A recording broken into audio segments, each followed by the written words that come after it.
Assalamualaikum warahmatullahi wabarakatuh. Perkenalkan, saya Sri Haryanti, salah satu peserta PKDP 2024 dari Fakultas Ekonomi dan Bisnis Islam IAIN Kediri. Pada kesempatan kali ini saya akan menyampaikan video terkait bahan ajar interaktif mata kuliah kewirausahaan dengan tema menemukan peluang dan menciptakan lapangan pekerjaan baru. Assalamualaikum warahmatullahi wabarakatuh. Selamat siang semuanya. Gimana kabarnya hari ini? Saya harap semuanya sehat-sehat ya, dan tetap semangat untuk mengikuti perkuliahan kita. Oke, untuk hari ini kita akan membahas tentang menemukan peluang dan menciptakan lapangan pekerjaan. Materi ini akan membuat kita memahami bagaimana peluang bisnis bisa menciptakan lapangan kerja serta memajukan perekonomian. Dalam video ini nanti kita akan membahas langkah-langkah praktis dan strategis untuk menemukan dan memanfaatkan peluang di sekitar kita, mulai dari mengenal konsep peluang bisnis hingga menerapkan ide-ide inovatif. Teman-teman akan mendapatkan wawasan lengkap tentang bagaimana menciptakan usaha yang berkelanjutan dan bermanfaat bagi masyarakat. Namun sebelum itu, alangkah baiknya kita mengetahui apa tujuan dari pembelajaran pada materi kali ini. Tujuan dari pembelajaran kita yaitu memahami konsep dasar dalam menemukan peluang bisnis serta mempelajari cara menciptakan lapangan kerja. Pembelajaran ini bertujuan agar kita tidak hanya bisa melihat peluang, tapi juga memanfaatkan peluang tersebut menjadi bisnis yang nyata. Selain itu, kita akan memahami langkah-langkah praktis dalam mengembangkan ide-ide bisnis baru. Tujuan akhirnya adalah untuk membekali kita dengan keterampilan dalam mengidentifikasi dan mengevaluasi ide bisnis yang berpotensi menguntungkan serta bermanfaat bagi lingkungan sekitar. Nah, untuk yang pertama, apa sih sebenarnya peluang bisnis itu? Peluang bisnis merupakan kemungkinan untuk menciptakan produk atau jasa yang memenuhi kebutuhan pasar yang belum terpenuhi. Dengan memahami definisi peluang bisnis ini memungkinkan kita untuk mengembangkan produk atau layanan yang berbeda sesuai dengan kebutuhan. Dengan cara ini kita dapat memberikan solusi yang dibutuhkan oleh konsumen, sekaligus membuka jalan bagi inovasi dan kreativitas dalam menciptakan usaha. Nah, pertanyaan selanjutnya, mengapa sih menemukan peluang itu penting? Karena dengan kita menemukan peluang, otomatis kita akan mendorong pertumbuhan ekonomi dan juga inovasi dari suatu produk. Yang kedua, meningkatkan kesejahteraan masyarakat melalui lapangan kerja baru. Kalau kita sudah menemukan peluang, akhirnya kita menciptakan lapangan pekerjaan yang selanjutnya bisa menyerap tenaga kerja yang ada di sekitar kita. Dan yang selanjutnya adalah menanggapi kebutuhan dan masalah di masyarakat dengan solusi bisnis. Jadi kebutuhan masyarakat akan suatu produk yang awalnya itu belum terpenuhi dari produk yang sudah ada, dengan adanya inovasi, dengan adanya peluang yang kita peroleh, sehingga kita bisa menciptakan suatu produk yang bisa memenuhi kebutuhan konsumen ataupun masyarakat.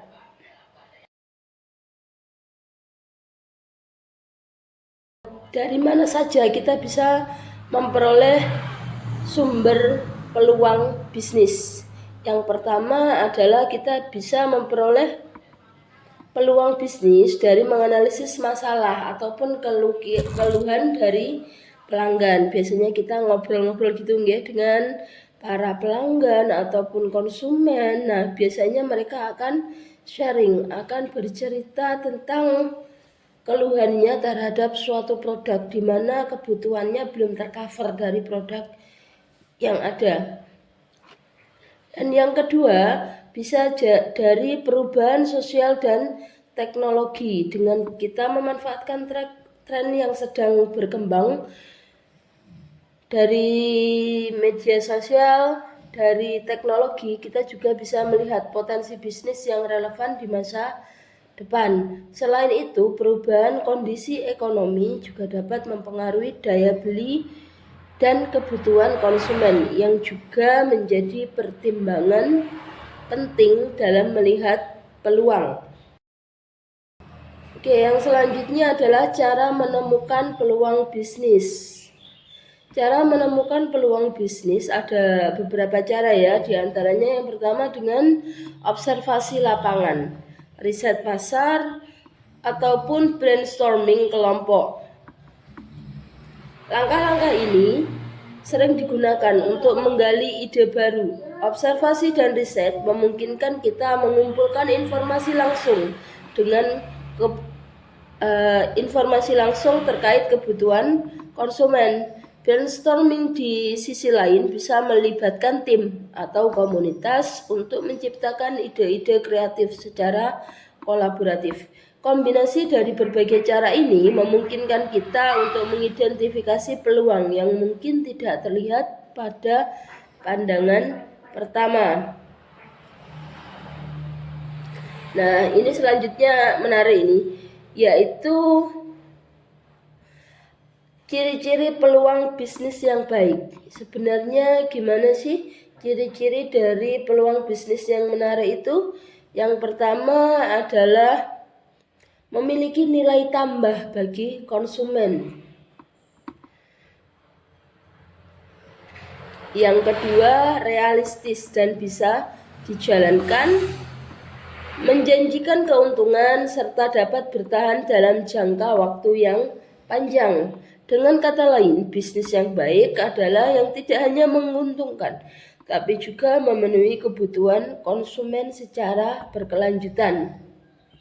Bisnis yang memiliki nilai tambah akan lebih mudah mendapatkan tempat di pasar karena memberikan sesuatu yang unik. Selain itu, peluang bisnis yang realistis adalah peluang yang bisa dijalankan dan dikelola dengan sumber daya yang ada, sehingga memudahkan dalam eksekusinya.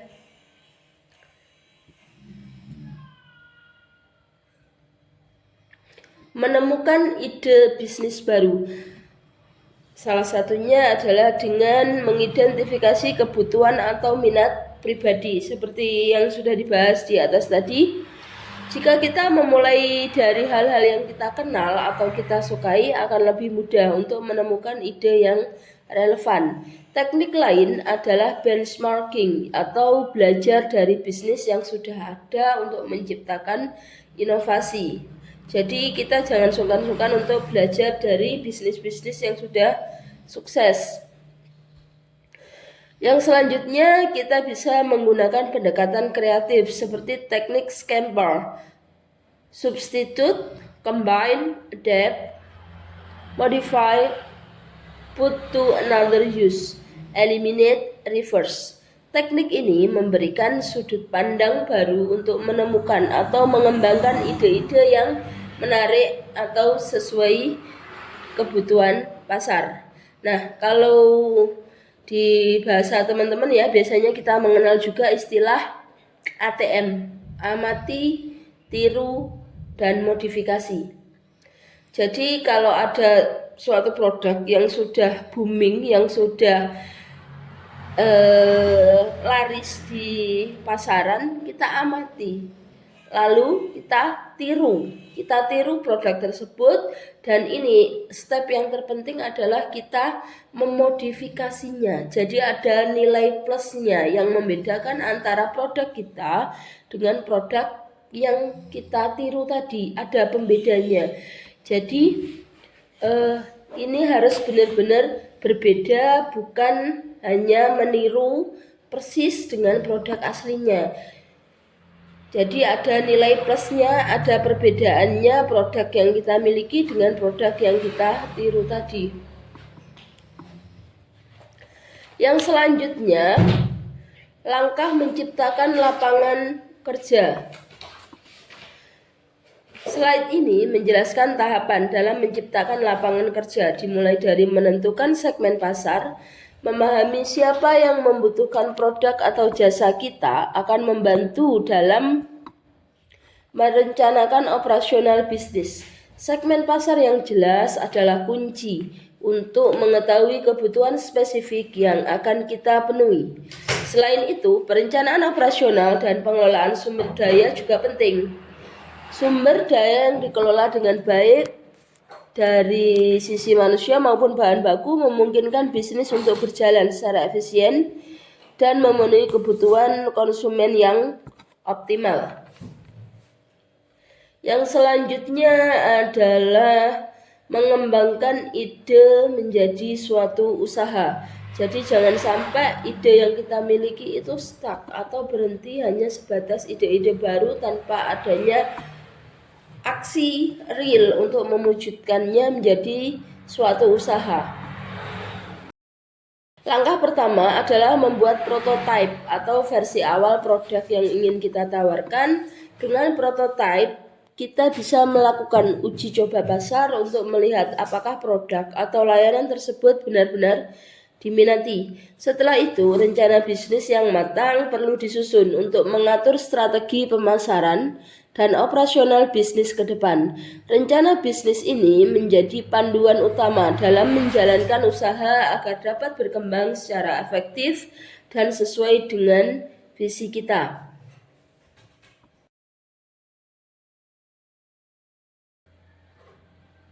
Nah, selanjutnya adalah kendala dalam menciptakan lapangan kerja. Dalam menciptakan lapangan kerja, tentu ada kendala yang biasa kita hadapi ya. Yang pertama itu adanya modal yang terbatas. Jadi karena ketidakmampuan memiliki modal atau keterbatasan dana yang kita miliki sehingga menyebabkan kita maju mundur untuk memulai suatu usaha. Yang selanjutnya kendala kedua bisa berasal dari kurangnya SDM yang terampil. Ini biasanya bisa disiasati dengan pelatihan dan pengembangan kompetensi karyawan. Dan yang selanjutnya adalah regulasi dan perizinan. Pemahaman tentang peraturan pemerintah terkait regulasi ataupun perizinan untuk pengembangan produk kita itu perlu dimiliki oleh seorang wirausahawan. Oke, nah untuk slide terakhir yaitu tips sukses dalam kewirausahaan. Yang pertama adalah fokus pada kebutuhan pelanggan. Yang kedua, pantang menyerah dan adaptif terhadap perubahan. Kalau ada kendala, ada sesuatu yang menyebabkan kegagalan pada produk kita, sebaiknya jangan gampang menyerah. Dan adaptif berarti kita beradaptasi dengan berbagai perubahan yang terjadi. Yang selanjutnya adalah terus belajar dan mengembangkan produk atau jasa. Nah, itulah tadi teman-teman yang dapat disampaikan pada pembahasan materi terkait menemukan peluang dan menciptakan lapangan kerja pada siang hari ini. Terima kasih atas perhatiannya. Saya akhiri. Wassalamualaikum warahmatullahi wabarakatuh.